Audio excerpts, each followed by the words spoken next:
একজন লা ইলাহা ইল্লাল্লাহ বলনেওয়ালা, তার দরকার ছিল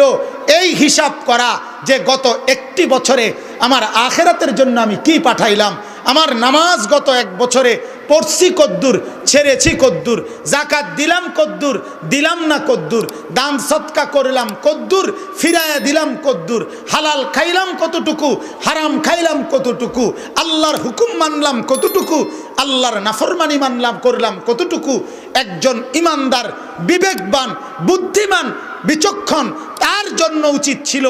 এই হিসাব করা। কিন্তু এই একটি বছরের বিদায়ে আরেকটি বছরের আগমনে শিক্ষিত হোক আর অশিক্ষিত হোক, কলেজ পড়ুয়া হোক আর ইউনিভার্সিটি পড়ুয়া হোক, যেই সমস্ত যুবকেরা, যেই সমস্ত যুবতীরা, যেই সমস্ত পুরুষেরা, যেই সমস্ত নারীরা একটি রাতকে উদ্দাম নাচ গান আর ড্যাকসেট আর ব্যান্ড শো আর বাজনা বাজায়া নতুন বছরকে উদযাপন স্বাগত জানাইলো, বিগত বছরকে বিদায় জানাইলো, আল্লাহর কসম, রব্বে কাবার কসম, ওরা এই জগতের সবচেয়ে বড় মূর্খ, নাদান, বেওকুফ ছাড়া আর কিছু না।